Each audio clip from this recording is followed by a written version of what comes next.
प्रिय विद्यार्थियों, आज हम पास्ट टेंस का टॉपिक नंबर 3 डिस्कस करते हैं, जिसका शीर्षक है past perfect. Number 3, past perfect.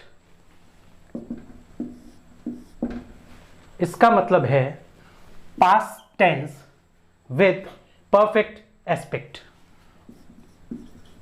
Past tense with perfect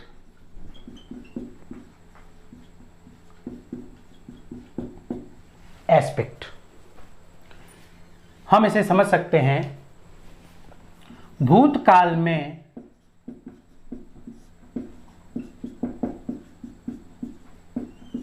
क्रिया की समाप्ति।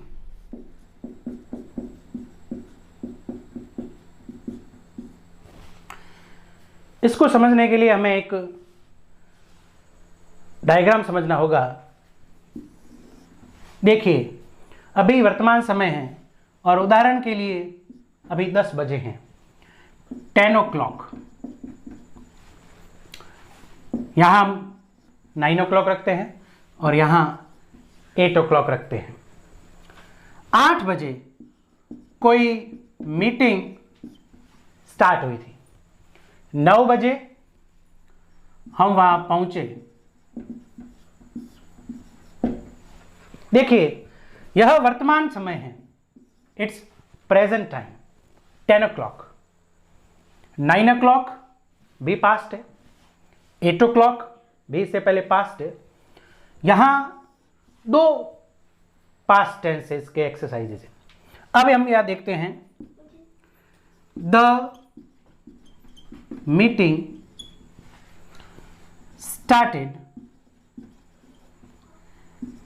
at 8 o'clock. Next, we arrived at 9 o'clock. ये दोनों ही वाक्य पास्ट सिंपल है। अब अगर हमें इन दोनों वाक्यों को कंबाइन करना है, इन्हें कनेक्ट करना है, तो एक कंजंक्शन की आवश्यकता है। तो हम यहां देखते हैं, when we arrived, the meeting had started.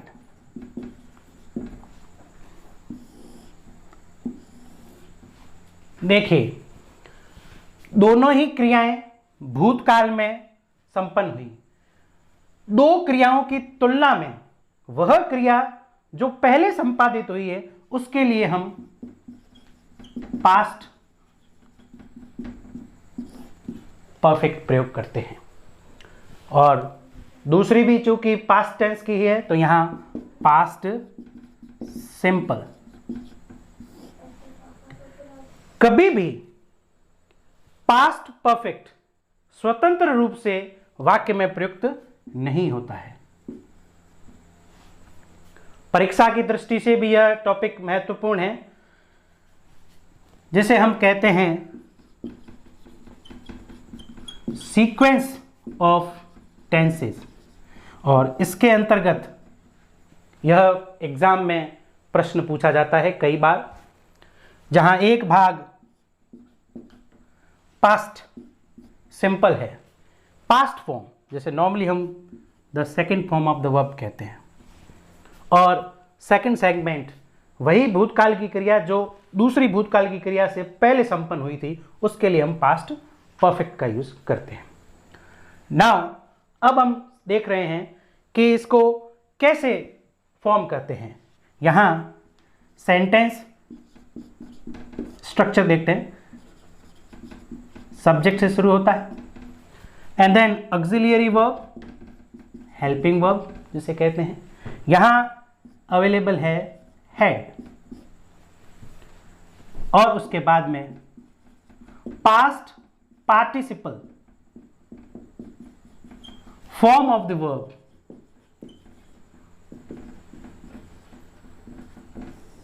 और जिसे हम V3 के नाम से जानते हैं।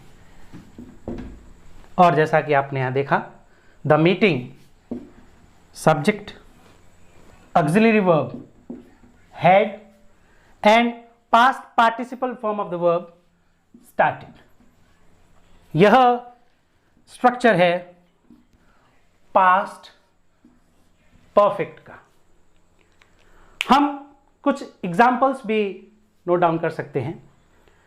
तो विद्यार्थियों, आप सर्वप्रथम स्ट्रक्चर नोट डाउन करें। और एक और बात, इसीलिए इसे पास्ट ऑफ द पास्ट भी कहा जाता है। क्यों? क्योंकि दोनों ही क्रियाएं, एक्शंस भूतकाल में संपन्न हुई है, भूतकाल में भी भूतकाल।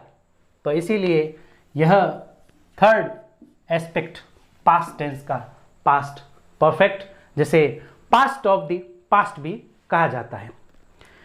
कुछ एग्जाम्पल्स हम डिस्कस करते हैं। और यह भी जो मैं सेंटेंस बोलने जा रहा हूं, यह कई बार परीक्षा में पूछा गया है। When we reached the station, the train dash start or leave. The train had started or had left. इसे हम हिंदी अनुवाद करें, जब हम स्टेशन पहुंचे, यह भी भूतकाल की घटना, past simple. The train had left, otherwise हम यूज कर सकते हैं had started, had plus past participle of the verb. तो यह स्ट्रक्चर, यह भाग है पास्ट परफेक्ट।